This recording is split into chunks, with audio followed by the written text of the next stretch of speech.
Nous allons méditer dans le livre de Matthieu, chapitre 24. Et j'ai la certitude que c'est le message de beaucoup de nos frères ce matin. Parce que c'est vraiment le message du temps. Alléluia. C'est le message du temps. Que Dieu soit glorifié. Oh, alléluia, qu'il soit élevé. Alors ce passage, nous allons le lire entièrement. Et c'est pour cela que nous allons le partager. Amen. Il est assez expliqué, ce message. Il s'explique de lui-même. On n'a pas besoin de... Jésus n'a pas parlé ici au sens figuré.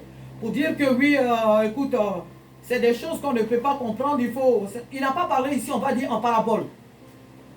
Matthieu 24 n'est pas un message en parabole. Amen. Jésus a parlé clairement. Et même le païen qui vient d'arriver, le nouveau converti peut comprendre. Le païen au dehors, tu lui lis ce passage, il peut comprendre. Pourquoi? Parce que les choses se voient à l'œil nu autour de nous. Et nous les vivons. Amen. Donc il y a certainement certains versets qu'on peut peut-être décrire, mais c'est un passage qui est vraiment relaté terre à terre pour que tout le monde puisse bien comprendre. Alors c'est pour cela que je vais demander à plusieurs personnes de lire, parce que le passage il est long. Le passage il est jusqu'à 51 minutes, plutôt 51 versets. Alors je vais demander à la première personne de lire jusqu'au verset 14. Lynn, tu vas lire jusqu'au verset 14. Amen. À partir du verset 1 jusqu'au verset 14. La personne qui lit doit se tenir debout. Amen, c'est important. La deuxième personne qui est Némi va nous lire à partir du verset 15 jusqu'au verset 28. Amen. La troisième personne qui est Steph va nous lire à partir du verset 29 jusqu'au verset 34. Sinon 35. Amen. Charles va nous lire à partir du verset 36 jusqu'au verset 44.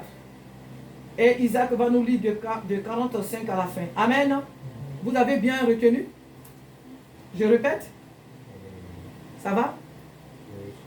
Lynn, tu nous lis à partir du verset 1 à combien? 14. Némi du verset 15 à 15 à 28. C'est trop long pour toi. Non, Ça va? À 28. Et Steph, tu lis à partir du verset 29 au verset combien? 35. Charles lit du verset 36 à 44.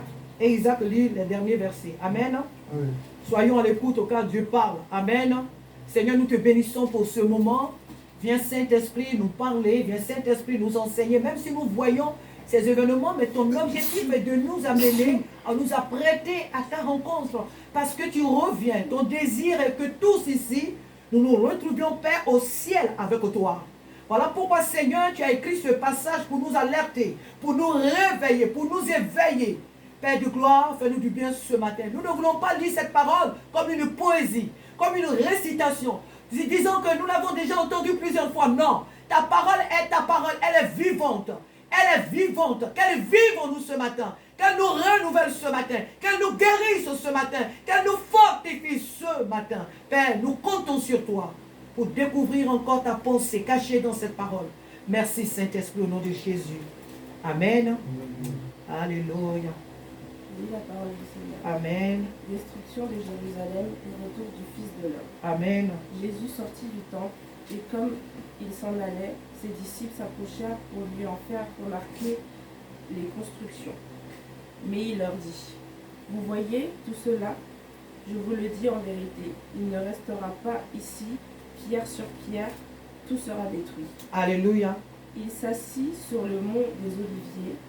Les disciples virent en privé lui poser cette question. Dis-nous, quand cela arrivera-t-il? Et quel sera le signe de ton retour et de la fin du monde? Amen. Jésus leur répondit, faites bien attention, que personne ne vous égare. En effet, beaucoup viendront sous mon nom et diront, c'est moi qui suis le Messie. Et ils tromperont beaucoup de gens. Ouais. Vous entendrez parler de guerre et de menaces de guerre. Ne vous laissez pas effrayer, car il faut que toutes ces choses arrivent. Cependant, ce ne sera pas encore la fin. Une nation se dressera contre une nation, et un royaume contre un royaume. Et il y aura en divers endroits des famines, des pestes et des tremblements de terre. Tout cela sera le commencement des douleurs. Alors, on vous livrera à la persécution et l'on vous fera mourir. Vous serez détestés de toutes les nations à cause de mon nom. Alléluia. Beaucoup trébucheront alors et ils se trahiront, se détesteront les uns les autres. Beaucoup de prétendus prophètes surgiront et ils tromperont beaucoup de gens. À cause de la progression du mal, l'amour de plus grand nombre se refroidira, mais celui qui persévérera Alléluia. jusqu'à la fin sera sauvé. Cette bonne nouvelle du royaume sera proclamée dans le monde entier pour servir de témoignage à toutes les nations. Alors viendra la fin. Amen. Alléluia. La parole de Dieu. C'est pourquoi lorsque vous verrez l'abomination de la désolation dont a parlé le prophète Daniel, établi Alléluia. dans le sein, que celui qui lit fasse attention, alors que ceux qui seront en Judée fuient dans les montagnes, Oui. que celui qui sera sur le toit ne descende pas pour prendre ce qui est dans sa maison, Amen. et que celui qui sera dans le champ ne retourne pas en arrière pour prendre son manteau. Alléluia. Malheur aux femmes qui seront enceintes et à celles qui allaiteront en ces jours-là. Priez pour que votre fuite n'arrive pas en hiver, ni un jour de sabbat. Car alors, la détresse sera si grande qu'il n'y en a pas une pareille depuis le commencement du monde jusqu'à présent, et qu'il n'y en aura jamais. Et si ces jours l'étaient abrégés, personne ne serait sauvé. Mais, à cause des élus, ces jours seront abrégés. Amen. Si quelqu'un vous dit alors, le Christ est ici, ou il est là, ne le croyez pas. Car il s'élèvera de faux Christ et de faux prophètes. Ils feront de grands prodiges et des miracles, au point de séduire, s'il était possible, même les élus. Alléluia. Voici, je vous l'ai annoncé d'avance. Si donc on vous dit, voici, il est dans le désert, n'y allez pas. Voici, il est dans les champs, ne le croyez pas. Car, comme l'éclair part de l'Orient et se monte jusqu'en Occident, ainsi sera l'avènement du Fils de l'homme. En quelques lieux, que soit le cadavre, là s'assembleront les élus. Amen. Aussitôt après ces jours de détresse, le soleil s'obscurcira, la lune ne donnera plus sa lumière, les étoiles tomberont du ciel et les puissances célestes seront ébranlées. Alors le signe du Fils de l'homme apparaîtra dans le ciel. Tous les peuples de la terre se lamenteront et ils verront le Fils de l'homme venir sur les nuées du ciel avec beaucoup de puissance et de gloire. Il enverra ses anges avec la trompette retentissante et ils rassembleront ceux qu'il a choisis des quatre coins du monde d'une extrémité du ciel à l'autre. Tirez instruction de la parabole du figuier. Dès que ses branches deviennent tendres et que les feuilles poussent, vous savez que l'été est proche. De même, quand vous verrez toutes ces choses, sachez que le Fils de l'homme est proche, qu'il est à la porte. Je vous le dis en vérité, cette génération ne passera pas avant que tout cela n'arrive. Le ciel et la terre disparaîtront, mais mes paroles ne disparaîtront pas. Amen. Amen. Mes paroles ne passeront pas. Amen. Je lis la parole du Seigneur. Amen. Quant au jour et à l'heure, personne ne les connaît, pas même les anges du ciel, ni même le Fils. Mon Père seul les connaît. Ce qui est arrivé à l'époque de Noé arrivera de même au retour du Fils de l'homme. Alléluia. En effet, dans les jours précédents le déluge, les hommes mangeaient et buvaient, se mariaient, mariaient leurs enfants, jusqu'au jour où Noé est entré dans l'arche. Ils ne se sont doutés de rien, jusqu'à ce que le déluge vienne et les emporte tous. Amen. Il s'en ira de même au retour du Fils de l'homme. Alors deux hommes seront dans un champ, l'un sera pris et l'autre laissé. Deux femmes moudront à la meule, l'une sera prise et l'autre laissée. Restez donc vigilants, puisque vous ignorez à quel moment votre Seigneur viendra. Vous le savez bien, si le maître de la maison savait à quelle heure de la nuit le voleur doit venir, il resterait éveillé et ne laisserait pas percer les murs de sa maison. C'est pourquoi, vous aussi, tenez-vous prêts, car le Fils de l'homme viendra à l'heure où vous n'y penserez pas. Amen. Amen. Quel est donc le serviteur fidèle et prudent que son maître a établi responsable des gens de sa maison pour leur donner la nourriture au temps voulu. Heureux le serviteur que son maître, à son arrivée, trouvera occupé à son travail. Je vous le dis en vérité, il établira responsable de tous ses biens. Alors, je vous le dis en vérité, il Nous sommes en train établira... de prier, monsieur. Némi, ferme la porte à clé. Nous n'achetons pas des tapis. Verset 47, je vous le dis en vérité, il établira responsable de tous ses biens. Mais si c'est un mauvais serviteur qui se fie en lui-même, mon maître tarde à venir, s'il se met à battre ses compagnons, s'il mange et boit avec les ivrognes, Alléluia. le maître de ce serviteur viendra le jour où il ne s'y attend pas et à l'heure qu'il ne connaît pas. Il le punira sévèrement, il lui fera partager le sort des hypocrites. C'est là qu'il y aura des pleurs et des grincements de dents. Amen. Alléluia. Que toute la gloire ce matin revienne à notre Seigneur Jésus-Christ pour ce message qu'il nous a laissé. Amen. Nous sommes en train de lire un passage concernant les signes des derniers temps. Amen. Mais ce passage ici nous parle de l'inquiétude aussi des disciples de Jésus. Amen. Parce que, bon, est-ce que Jésus allait en parler de toutes les façons, hein? C'était son objectif. Lorsqu'il est venu sur la terre, c'était son objectif de nous enseigner, de nous dire des choses. Parce que la Bible nous dit quelque part que Dieu ne fait rien sans l'avoir, hein? Alléluia, sans avoir révélé à ses serviteurs, ses prophètes, ce qu'il a fait ou ce qu'il va faire. Amen. Donc Jésus allait toujours parler de cette situation à ses disciples, à son église. Il allait toujours nous avertir. Mais ici, les disciples sont pressés. Amen. Les disciples sont pressés parce que ils ont entendu Jésus. Lorsque nous lisons le texte précédent, nous voyons que Jésus est vraiment frappé par l'inquiétude, l'incrédulité d'Israël, des enfants d'Israël. Ils ne sont pas sensibles à la voix de Dieu. Tout ce que Jésus leur enseigne, ils parlent d'autre chose, ils réfléchissent à comment ils vont le tuer et tout. Ils n'ont pas accepté le message de Jésus-Christ. Ils n'ont pas accepté la parole du salut que Jésus leur a apporté. Et Jésus était vraiment furieux. Et il va vraiment pleurer sur Jérusalem. Jésus va parler à Israël, vraiment à Jérusalem. Jésus va annoncer vraiment un message, vraiment, on peut même dire un message de détresse. Il va leur dire que tous les prophètes que je vous ai envoyés, vous les avez tués. Vous les avez assassinés. Les messages qu'on vous a envoyés, vous les avez rejetés. Vous n'avez pas voulu du salut que je viens encore vous apporter. Et donc le cœur de Jésus était meurtri. C'est à cela que Jésus était préoccupé. Jésus était attristé, il pleurait, il était angoissé et il était aussi en colère face à l'incrédulité de son peuple. Mais ce n'était pas le cas de ses disciples. Ils ont bien vu le tourment de leur maître. Ils ont bien vu la tristesse de leur maître. Mais ils n'ont pas partagé cette pensée-là. Ils vont poser une autre question. Ils vont exprimer leur inquiétude.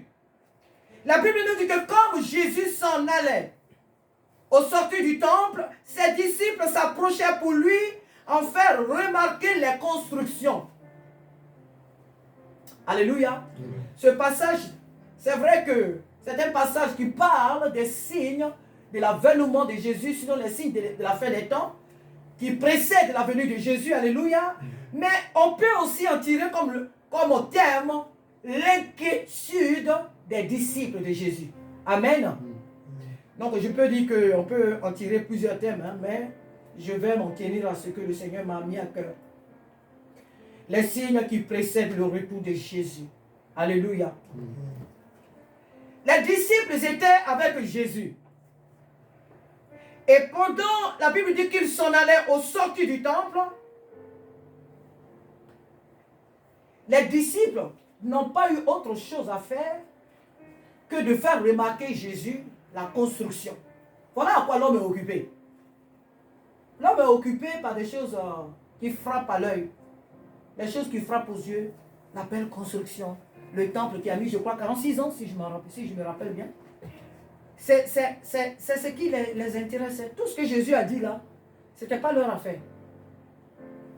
Ils le font remarquer à Jésus comment le temple a été construit, les piliers, la beauté du temple, les dessins qui sont faits là-haut, comme on voit ici dans le musée ici.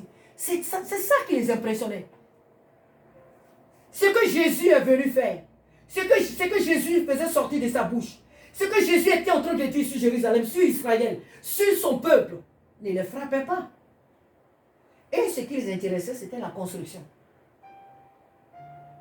La construction, le bâtiment, la beauté d'un bâtiment. Jésus ne s'est pas attardé dessus, il leur a tout simplement dit que vous voyez tout ce que vous voyez là. Il ne restera pas pierre sur pierre qui ne soit renversé. Il a coupé court. Il sait quand ça a été construit, il sait comment la construction, comment tout a été organisé. C'est lui qui a tout organisé. Il sait comment ce temple a été bâti. Il le sait. Vous ne lui apprenez rien. Qu'est-ce que vous pouvez montrer à Jésus? De là où il vient, qu'est-ce qui est sur la terre qui peut l'impressionner? Mais c'est ça qu'on appelle la distraction. Il y a des personnes autour de nous pour nous distraire, pour nous... Je vais mettre cela entre parenthèses. Alléluia. Il y a des personnes autour de nous qui sont là pour nous distraire dans notre vie. Il y a des amis qui sont là pour nous distraire dans notre destinée, dans ce que Dieu nous amène à faire. Il y a des gens autour de nous pour nous faire voir des futilités, pour nous amener à regarder aux futilités, aux choses qui ne sont pas nécessaires, aux choses qui ne sont pas essentielles, aux choses qui ne sont pas utiles à ce à quoi Dieu nous a appelés, à ce pourquoi Dieu nous a créés. Des gens qui vont toujours nous amener à regarder aux choses inutiles. Il y a ces gens-là autour de nous. Mais bref, que Dieu nous aide à ouvrir, que le Saint-Esprit ouvre nos yeux pour voir ces personnes-là. Alléluia. Et nous en éloigner. Amen. Amen. Amen. Maintenant, nous revenons à notre message. La Bible dit que les disciples ont dit cela à Jésus, mais il leur dit, voyez-vous tout cela? Je vous le dis en vérité, il ne restera pas ici pierre sur pierre qui ne soit renversée. Il s'assit.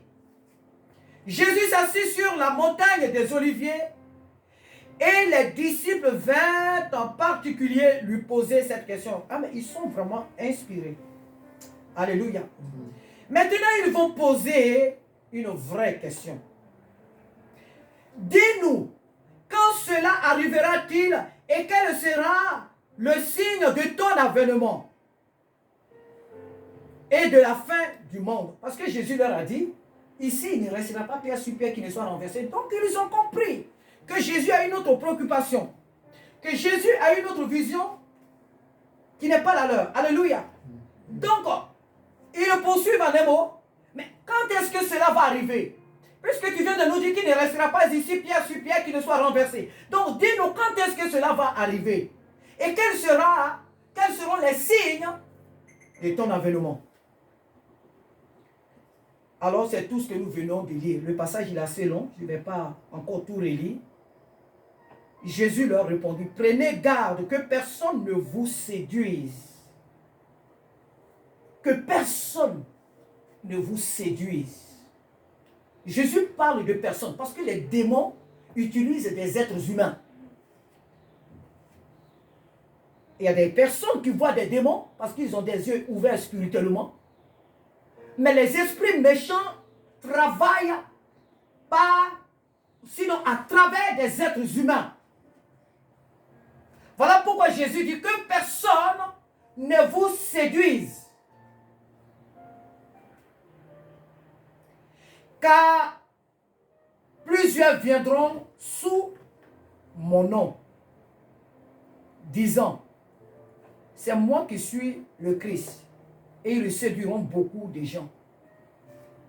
Frères et sœurs, c'est vrai qu'on a vu un peu partout, on voit depuis un certain temps, partout des gens qui se disent, c'est moi qui suis Jésus. On en a vu, que ce soit en Côte d'Ivoire, un peu partout. Hein. Nous voyons ce cinéma-là, nous l'assistons un peu partout. Mais ces gens qui disent qu'ils sont Christ, ils sont dans nos églises. Alléluia. Le prédicateur de la parole de Dieu, c'est Jésus-Christ. Celui qui parle de Christ représente Christ. Nous sommes les ambassadeurs de Christ sur cette terre. À partir du moment où nous nous disons serviteurs et servants de Dieu, nous sommes les représentants de Christ. Mais ici, Jésus va parler de ceux qui se le disent, mais qui en réalité ne le sont pas. Ils viendront sous mon nom. Ils vont annoncer l'évangile. Ils vont faire des miracles. Sinon, qu'elles vont faire des miracles? Elles vont prêcher ma parole. Mais en réalité, elles n'ont aucune intimité avec moi. Alléluia. Il ne suffit pas de montrer aux yeux des hommes au dehors que celui-là c'est mon mari, celle-là c'est ma femme, ah c'est mon mari. Mais vous n'avez aucune intimité. N'est-ce pas? Ça, c'est pas un mariage, ça. C'est du cinéma. Et il y a des prédicateurs qui n'ont pas d'intimité avec Christ. Il y a des prédicatrices qui n'ont aucune intimité avec Christ. Qui ne sont même pas de Dieu. Qui n'ont pas été sélectionnés par Dieu. Qui n'ont jamais été sélectionnés par le Saint-Esprit. Ce sont des touristes. Ces hommes, ces femmes, ces personnes ont été à l'école théologique et elles ont appris la parole de Dieu comme ça pour venir amuser la galerie.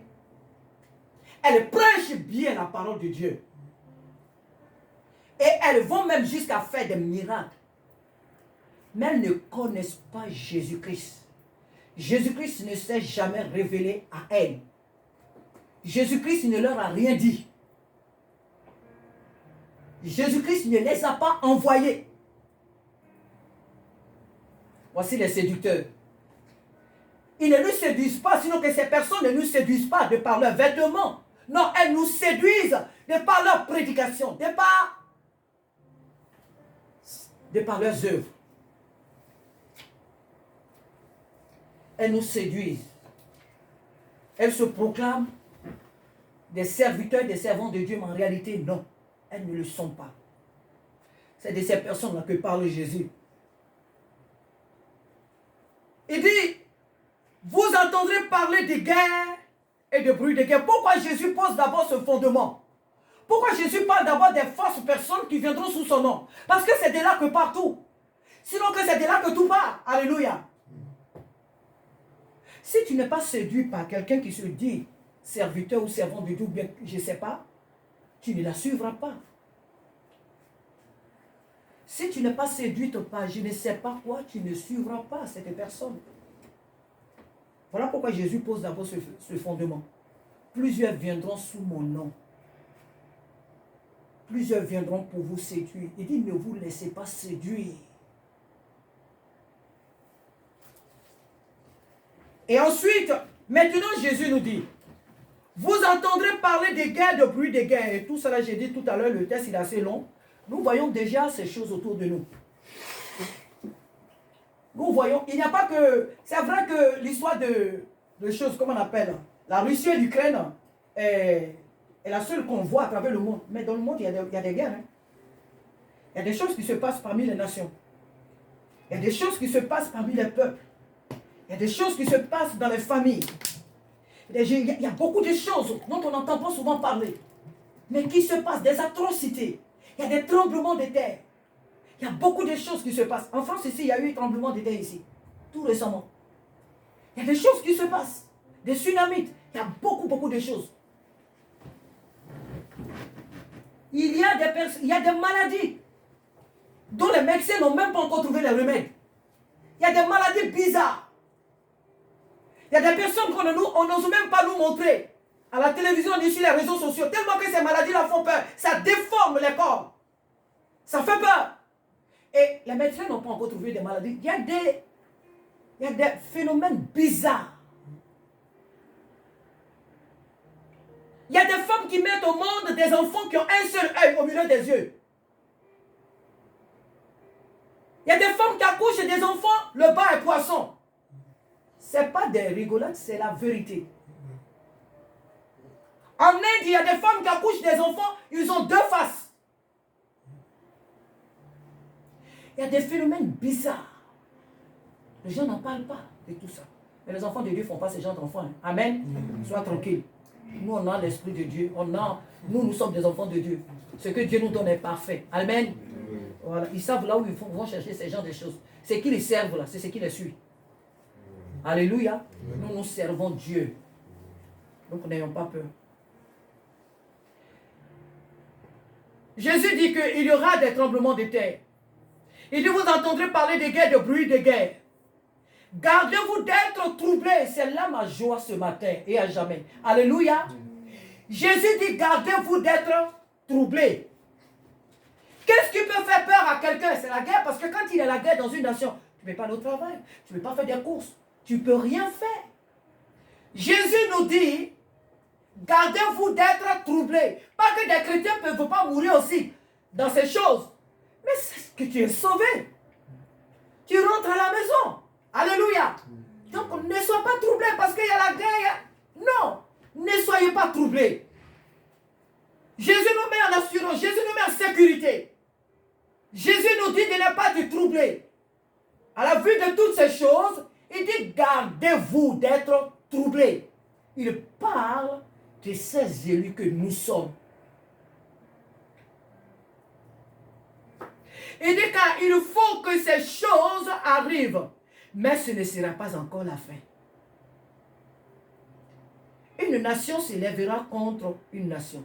Et un royaume contre un royaume. Il y aura en divers lieux des famines et des tremblements de terre. Tout cela ne sera que le commencement des douleurs. Tout cela, Jésus a dit, ce n'est que l'échantillon. Ce n'est qu'une goutte d'eau pour le moment dans la mer. Ce qui arrive là, c'est plus grave. On a eu Covid, on croyait que c'est la fin du monde parce que les rues étaient vides. Les rues n'étaient pas vides, hein. Il y avait des animaux qui se promenaient. Il y avait des animaux qui étaient à l'aise. On les a vus, non? Il y a des gens qui ont filmé des animaux qui se promenaient dans les rues.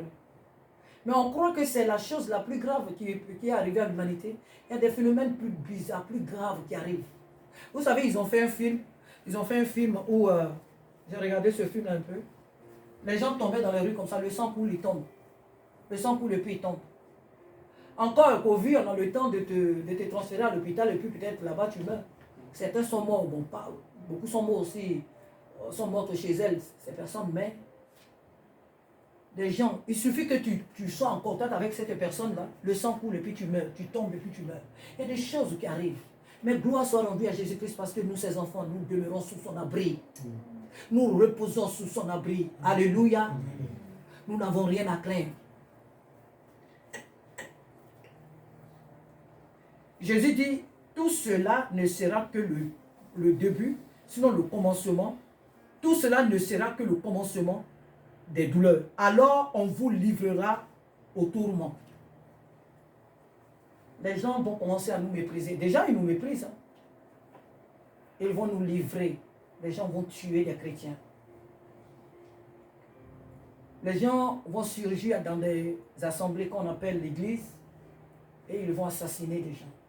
Ça se passe déjà. C'est parce qu'on ne nous dit pas tout. Hein. Il y a des chrétiens qui sont déjà assassinés. Des pasteurs qui sont pendus. Beaucoup d'atrocités, ça se passe dans l'église, à travers le monde. Nous avons quelques nouvelles sur les réseaux sociaux. Mais il y a beaucoup de choses qui se passent. Voilà pourquoi nous qui sommes dans ces pays dits où il y a la paix, nous devons encore annoncer l'évangile. Nous devons faire ce qu'il y a à faire. Si cela arrive, on sera rassuré qu'on a fait ce qu'on pouvait. Et c'est maintenant qu'on a cette petite liberté-là qu'il faut annoncer l'évangile. On n'obligera pas les gens d'accepter Jésus, mais nous devons faire notre part. Nous devons faire notre part.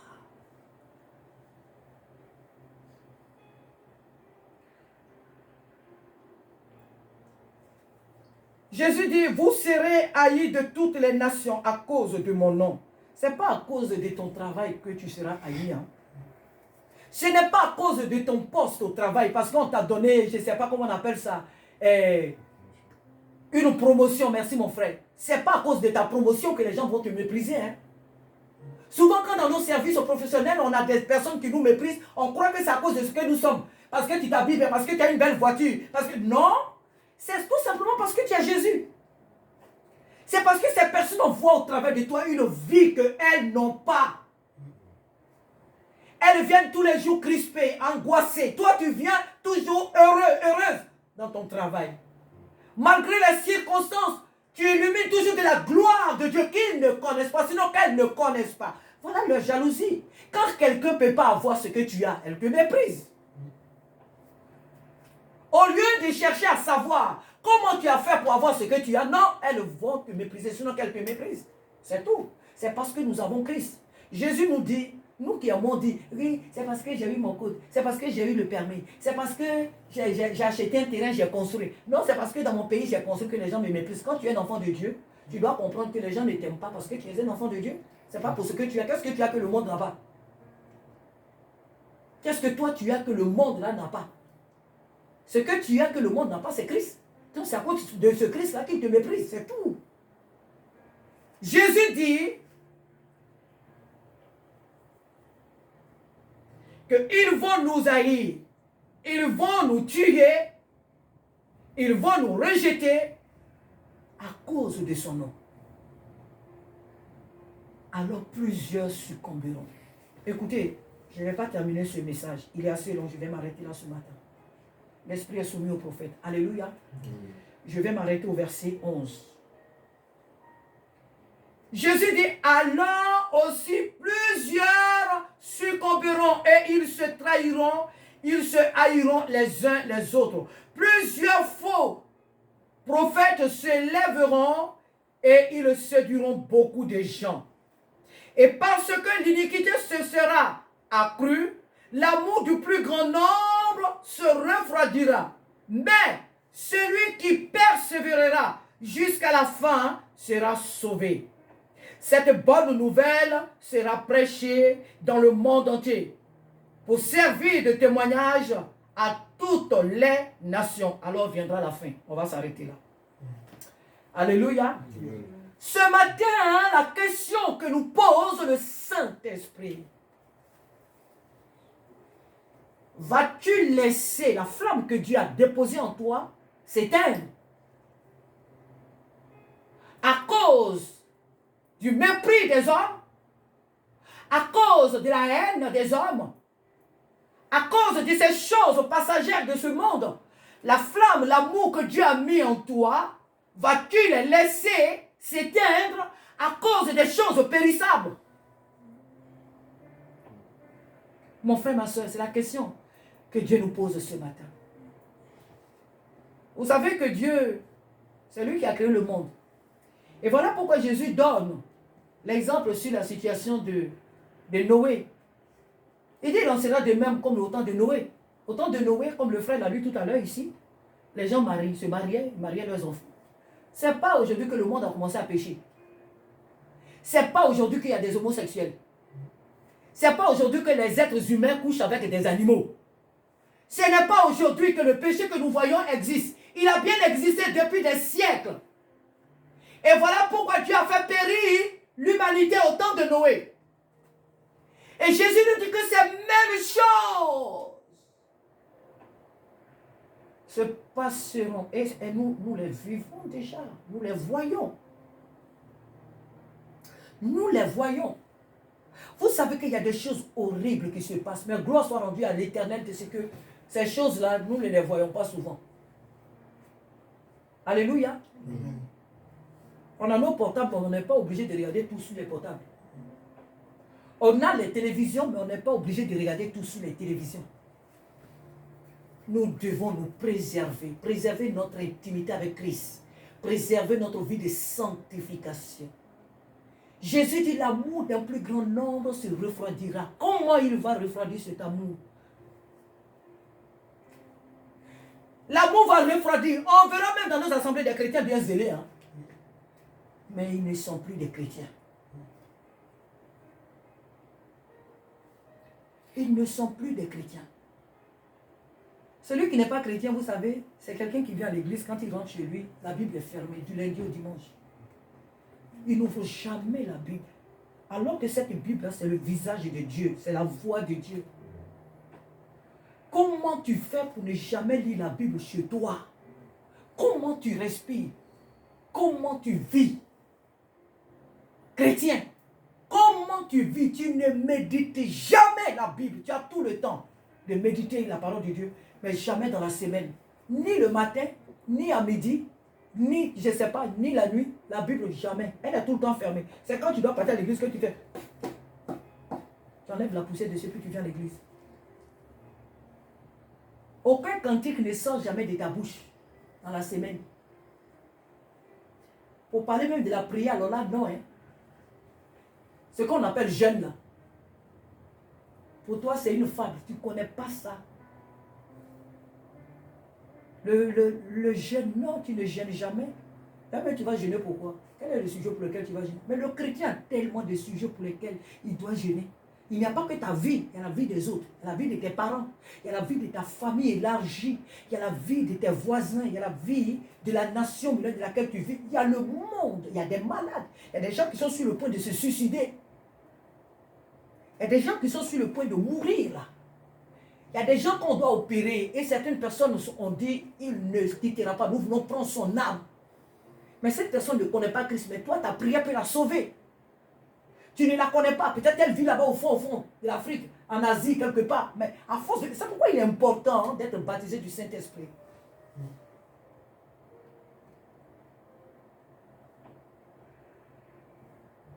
Et ces chrétiens-là qui n'ont aucune vie avec Dieu, ce sont ces frères, ces soeurs qui vont haïr les autres. Mais comment est-ce qu'ils vont nous mépriser? Comment? La Bible dit qu'ils se trahiront, ils vont saillir. Jésus n'a pas parlé ici du monde qui va haïr les chrétiens. Il dit, entre nous là, il y aura des traîtres. L'amour d'un plus grand nombre va se refroidir. Comment cela va arriver? Il y a des chrétiens dans nos églises.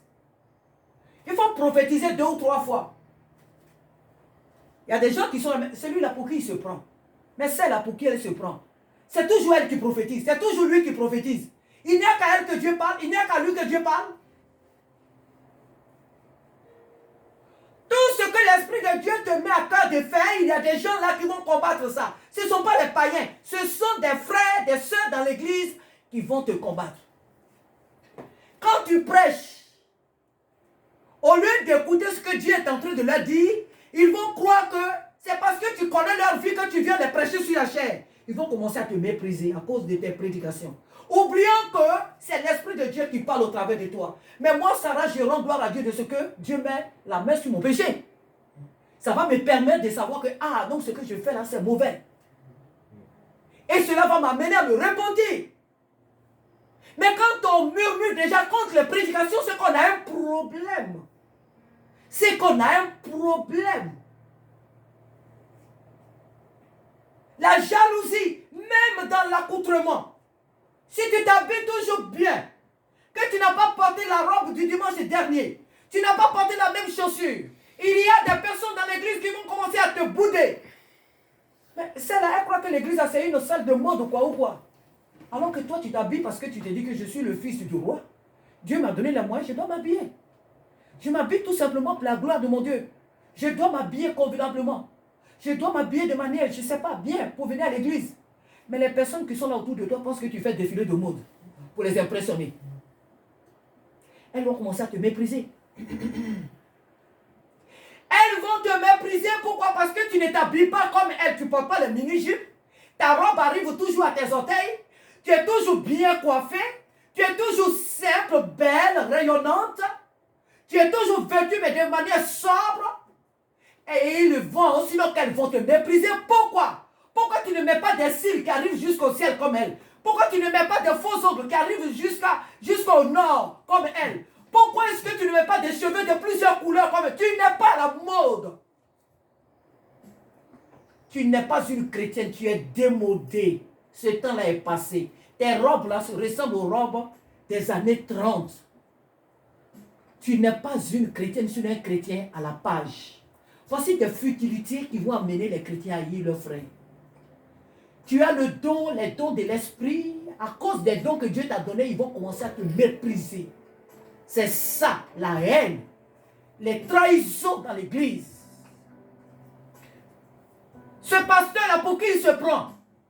C'est tout le temps lui qui parle du péché. Ses amis prêchent, les gens tombent. Ses amis prêchent, les gens sont délivrés. Ses amis dans leur église, il y a toujours des mariages, il y a toujours des baptêmes, il y a toujours des concerts. Mais lui, il est là toujours, péché, péché, péché, péché, péché, tout le temps. Dès qu'on vient dans son église, c'est toujours, n'ayez pas la fornication, non, ne commettez pas l'impudicité, non, ne volez pas, non, ne faites pas ceci, non, ne faites toujours lui. C'est lui qui prend toujours péché. Il croit qu'il est le seul chrétien ou quoi? Il croit que c'est à lui seul que Dieu parle ou quoi? Les gens vont commencer à nous mépriser, à nous haïr, à nous détester. Les gens vont quitter même les églises à cause des vrais messages. Les gens vont quitter les assemblées à cause des vrais messages que le Saint-Esprit prêche. Parce que cela heurte leur sensibilité, leur orgueil. Paul l'a dit à Timothée que dans les derniers jours, les gens aimeront écouter des bonnes choses. Ils ne supporteront pas la saine doctrine. Ils auront la démangeaison d'entendre des bonnes choses. Voilà ce qui va se passer, ce qui se passe même déjà dans nos églises. Si tu as une sœur zélée pour l'œuvre de Dieu, tu as un frère zélé pour l'œuvre de Dieu, tu auras des ennemis dans l'église. Ce n'est pas le monde. Tu auras des ennemis dans l'église. Voilà ce qui se passe. Frère, je vais m'arrêter là. Que le Dieu d'Israël nous aide à garder cette flamme. Jésus revient. Est-ce que c'est aujourd'hui qu'il va revenir? Nous le savons. Il a dit même les anges ne le savent pas. Est-ce que c'est demain? Est-ce que c'est en 2024, 25 ou 26 ou peut-être en 2200 que Jésus revient? Nous le savons. Mais chacun de nous doit veiller sur sa relation avec le Seigneur. Ce qui doit t'interpeller, c'est que même si Jésus tarde à venir, la mort ne tardera pas. La mort, elle ne tardera pas. L'heure que Dieu lui a donnée, elle viendra au rendez-vous. S'il y a quelqu'un dans ce monde qui est très à l'heure, c'est la mort. Elle ne tardera pas. À moins que Dieu a encore des choses à faire avec toi, il peut lui dire, hé, dégage, c'est pas le moment. Mais quand c'est l'heure de Dieu, peu importe ton âge, peu importe tes diplômes, peu importe tes maisons que tu as construites, tes réalisations, elles se présentera et vous irez. Sinon que tu iras. Donc tu dois te dire que si Christ a à venir, l'autre là, il peut venir. Donc, il faut se préparer. Pour ne pas que demain je me retrouve avec le voyou du quartier dans le même lot. Pour ne pas que demain je me retrouve avec la prostituée dans le même lot. Non, non, non. Pour ne pas que demain, alors que je suis sur cette chair, je me tue à prêcher l'évangile, à chanter Jésus-Christ. Je ne veux pas demain me retrouver